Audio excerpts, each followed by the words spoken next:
How's it been since it went out? What have the reactions been like? It's been all right actually, but I try to avoid standing behind glass in public places. Have you been sort of drifting onto social media and that sort of stuff, see what people think, or Yeah. is that too daring? No. I feel like I can properly come out, so I've done it on social media as well. Yeah. People haven't been too nasty. Here's television.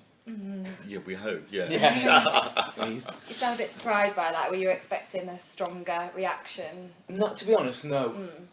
Just because of the first series, it was just accepted that it was pretend and that I wasn't actually a child murderer. But I was slightly braced for, I don't know what the reaction's going to be, but it was one of acceptance of child murder. Like you do? Yeah. How long have you been aware that you would be in court and the court storyline would take the course it was taking, i.e. you would plead not guilty? When were you aware? When was I aware of that? I was aware of the plea, I think, when I got the first script, but I was aware that it was going to be a court-based thing. While the first series was broadcasting. So you had to keep that a secret for a long time. Yeah. How hard is it keeping that secret? The longer it goes on, the harder it is, because it's almost, you can almost say, but not quite. But it's fine. You know, people stop asking after a while. But does it make a difference to how you perform something though, when you obviously when you don't know which way you're going with something? Say in the first series. Yeah. I'm interested in how long it was before you knew which way your character was going to go there. It was quite late. It was episode 7, shooting episode 7, when we found out how it ends. So there was a certain, when I found out I was obviously thrilled, but there was a certain amount of, right, how am I going to nick this into what I've done? But it had been thought through. It just worked. And I think everybody there was an element of guilt somewhere in most people's performance, because everyone was kind of hedging their bets, you know. And how did that happen? Did Chris sit everybody down and then announce what it is at a group cast meeting? And when we found out who it was, I had a phone call from Chris just to tell me that it was me. What did you say to him? Well, he called me up and just said, "Hi, Matthew, how's things? All right? Everything? Are you enjoying it? Good. Everything going okay? Yeah, it's you." Right. Okay. So that was brilliant. My reaction was, "That's absolutely brilliant. Thank you." And did you ask did you suspect it might be you, or did you have strong feelings it might be you, or? No, I wish I'd had more insight, but I didn't. Who did you think it was? I thought it was Pauline Quirk. Or Arthur, actually. Yeah. I think Arthur was a strong runner. Did you have any inside bets between you, like, I think you're going to be it? Well, no, most of the cast thought it was going to be me, or a lot of the cast thought it was going to be me. We were doing one night shoot and we were all together, and a lot of people were kind of going, "It's you." You know, don't lie. You know it's you. And honestly, I haven't. And that was it's before not me. You knew. That was before you knew. Yeah. I thought it was ludicrous that the suggestion was that I could have done it. Yeah. But in the event, they were much smarter than I was. And so has that changed? I know you've probably got to say a lot about the second series. Is there a similar point of debate in this series that has come up where there's a lot of banter between the cast? Is there? Well, I think from episode to episode, it's the balance shifts. Right. So not. I don't think amongst the cast, no. But hopefully amongst the audience, they will. Were there things that you didn't find out till very much further along series 2 about your character? Yeah. Well, I was finding out something new every episode. Yeah. Is it always like that? Is it? Right. Okay. How do you get into the mindset of a possible child murderer? Are you doing research? Are you? I mean, it's a sensitive subject, but it's something that does occur. Yeah, I know. I managed to with the first series. It was quite a big thing, and I did a lot of I tried to find some research about people with less about child killers, more people with not fulfilled paedophilic tendencies. But there's very little information about that. There are very few case studies about where the line between paedophilia and just affection for a child ends. So I as much as I tried to find something and asked if there was any research available, that it was kind of down to me to just try and work out. It's that headspace. It's very odd. Yeah. A very odd headspace to be. Is it mentally tiring? I mean, do you have to go home and you have your own children? You just don't completely switch off. How do you do that? It's easy to switch off. Yeah. Because as soon as you get home, it's home. So everything just kind of falls away. What did your partner think about it? She didn't really ask that much. She's an actor as well. She didn't. So she, we don't really talk about what we're doing at the time. On the whole, we haven't really spoken about it.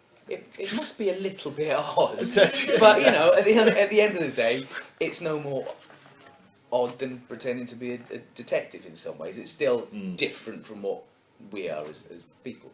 Yeah. So how hard was it keeping it quiet? Stop me if you've already been asked this. How hard was it keeping it quiet that you're in the new series? Did you tell anybody, or?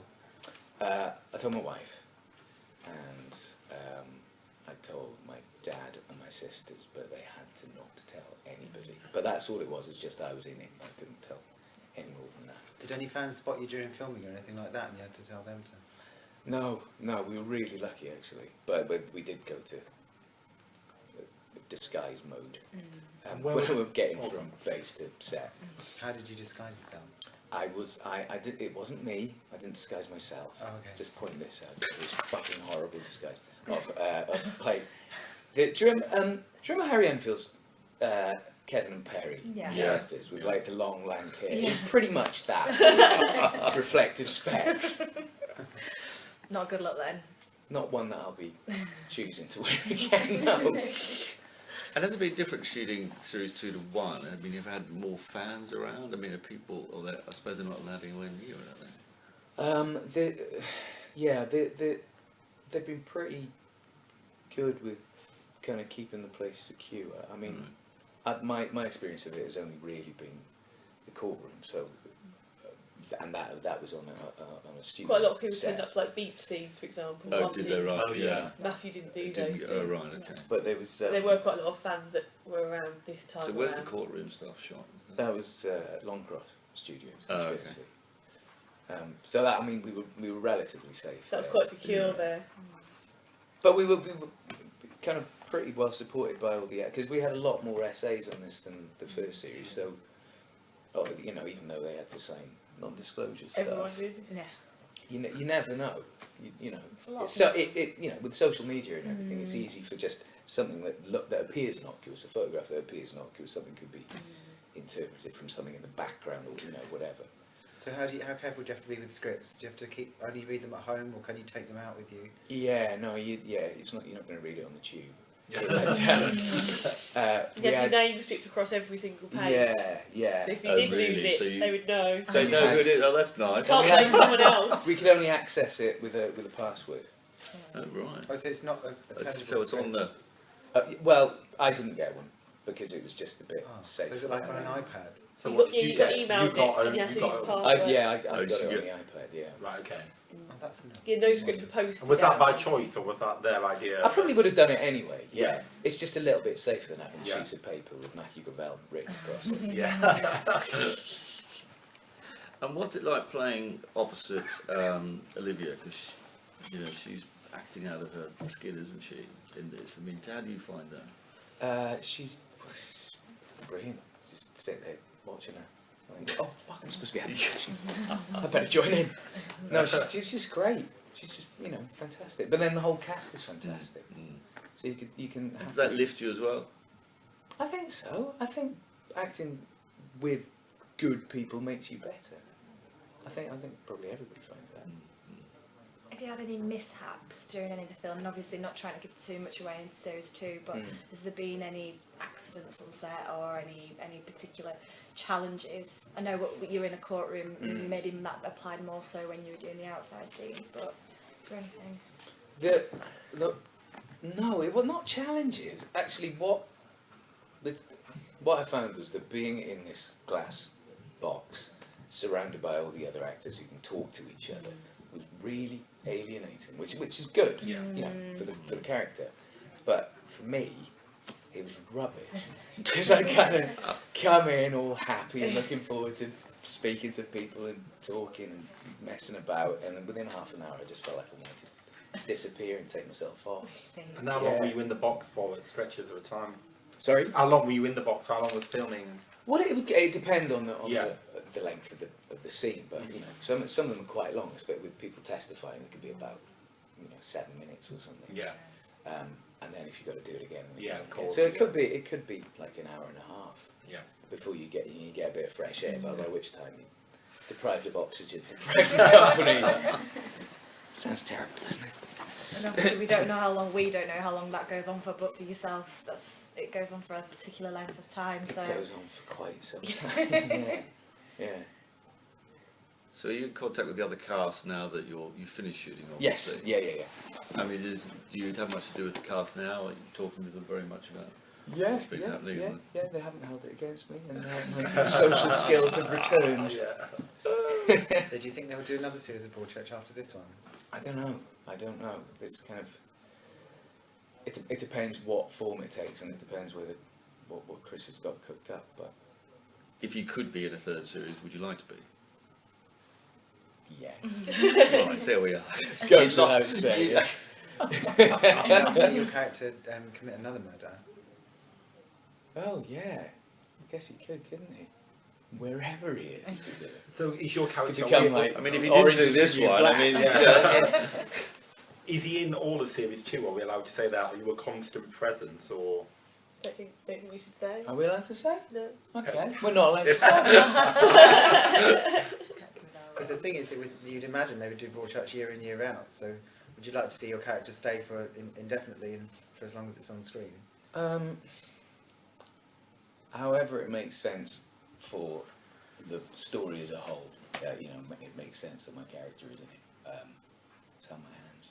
I don't know. But it's a great show. So if I can be involved in anything as good as this again, then that'll be fantastic. When it was offered to you the first time around, series 1, did you just jump at it? Did you sign on straight away? Or? Yeah. Yeah. Because the script was just brilliant. I only saw the first episode. I think all of us only saw the first episode, but it was bloody hell. I really want to be part of this. But then you didn't know that you weren't going to go out in the next episode, though. So no. So it's in a any weird thing capacity, to be that enthusiastic about something which could be over in 2 weeks. Yeah, no, absolutely. No, in any capacity, you just kind of went, yeah, I'll do it. Yeah. Who's in it? Olivia Colman. Yeah. David. Yeah. David Bradley. Yeah. I mean, there's a real intensity to how the actors play it. I mean, how does that come about? Is that down to Chris, or how does everybody seems well and truly pumped, for want of a better word? I think the writing's just there anyway, so you don't have to do a lot to imagine how it's going to play out. But everybody's just brilliant at what they do, so it just happens. So have you had any sort of reaction? Sometimes with soap characters, they say that people talk to them as though they're their characters. So have you had any people that are nervous around you then after watching the first series? No, not at all. People not cautious of you, or no one sort of behaves towards you in any way that as if you're a real killer. Not that I've noticed. No. Okay. No. Although my side of the pavement is always very clear. Mysteriously. You've spoken about, I was going to say this week, you've spoken about your children and how you have to explain to them about Daddy's a killer on TV. And are they intrigued? Obviously it's for adults, this programme, but do they want to watch you on this and you have to kind of... No, I'm so pleased, couldn't give a shit. No. They really don't care. Because they're a bit young, aren't they? Yeah, but they've always known that this is what we do, that we're actors, and it's all pretend, and you know that what they see is us occasionally come to work and they see us in the makeup chair and they come to our little hutch that we're in until we go on set. As far as they're concerned, it's just what we do. Chris said, and Chris said this in an interview, that series 2 is darker, and he's not going to let his own son watch it this time around. I mean, is it? I mean, are you able to talk about it being darker, if that's at all possible? I guess it is, yeah, yeah, it is. But no, I can't talk about it. Why has it been so successful then? I don't know. Because what's different? Because the writing is very strong. There are other shows that have very strong writing.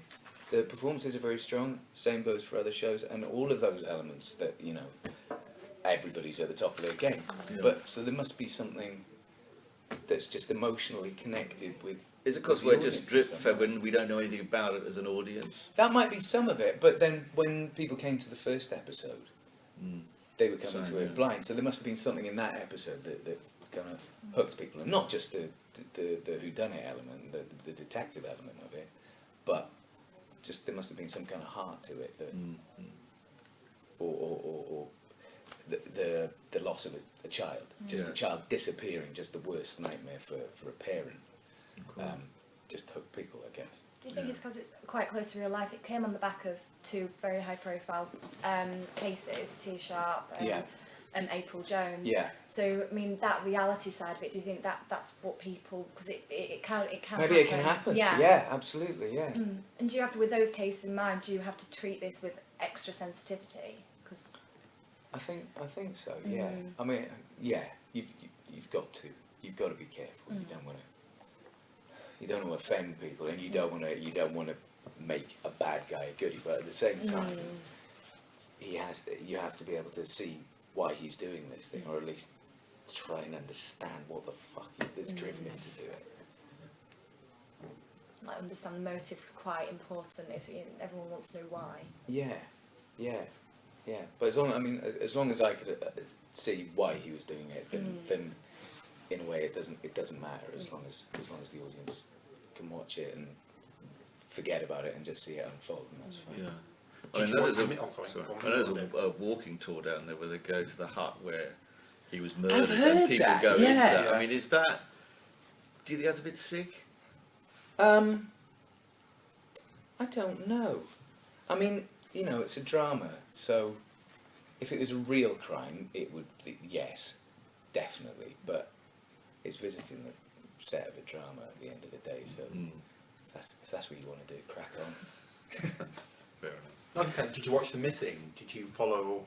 I did. No, do you know what? I didn't. My wife was watching it where she was filming and told me that I needed to watch it, and I didn't. But I did watch the last episode, which was brilliant. Really good. That must have been really confusing for you. It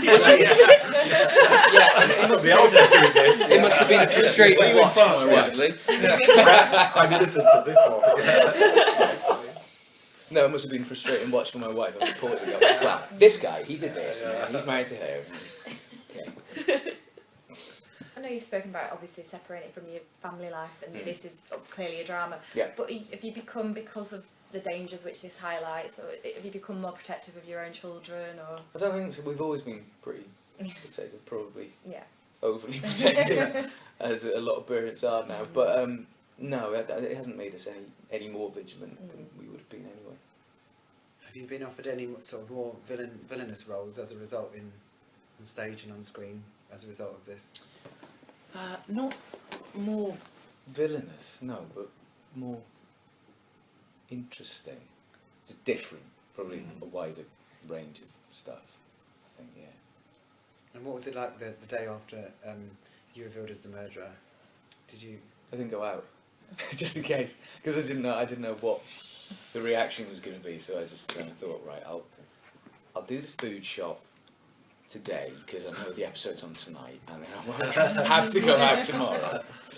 I mean, what did you think of the sort of minor Twitter storm about the accents, and there was bits of people, some viewers complaining they couldn't hear all the dialogue, the music was a bit loud. Are you guys sensitive to that when you're on set, or I suppose you're just getting on with what you do? We haven't been aware of anything, really. I think I heard this morning something about something to do with music, but we wouldn't be aware of it anyway until it's on, and I certainly wasn't aware of it on Monday. So you didn't think that when you watched it? No, not at all. No, I thought the music was great. Kind of carried it along as well, you know, momentum of the. Sure. And you sit down and watch it as a family? We say family. Yeah. Yeah, my wife and I watched it on Monday, but yeah, just because we happened to be in the same place at the same time, which is novel. Is it quite demanding, the filming? And I'm obviously saying it's in the box, but you mentioned about spending time away from your wife, and obviously she's an actress as well, so she'll be off filming. What is the schedule? What does it entail? It's kind of as and when, really. So sometimes you can get best part of a week at home and, you know, crack on with all that kind of stuff, and then you're up for a few days and I'm filming in the court. So it's great because it just gives you perspective, I think, real life, and your kids not listening to you and all that kind of stuff. Watching your performance back on Monday, did you critique it? Do you sort of watch it? I hate watching myself. I absolutely hate watching myself. But because everybody else is so terrific, I can kind of overlook it and kind of go, yeah, well, there's that bit, and then everybody else. Are you still shocked by the scenes that they filmed? Because obviously you don't know, some parts of it are blacked out with names and stuff. Well, to be honest, it's always a surprise. Even whatever I know about it already, it's still a surprise to watch it, because the difference between what you've done on the day when you filmed it or when you read it and what it turns out being is completely different. It is just completely different. So I just kind of enjoy it as a viewer.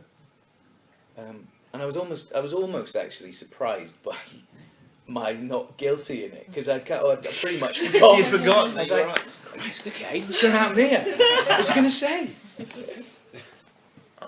What's it like working with Chris? Because of course a lot of actors want to feed in about their own character and stuff like that. Does he just sort of shut the door on that and say, "This is what's happening. Get on with it"? No, I don't think there's that. But I don't think the actors really do feel they need to give a great deal of input, because what Chris writes is fantastic. Yeah. They trust that what they're going to get is the character that they were playing in the first series. So no questioning of any sort, really. No, I've come across, no.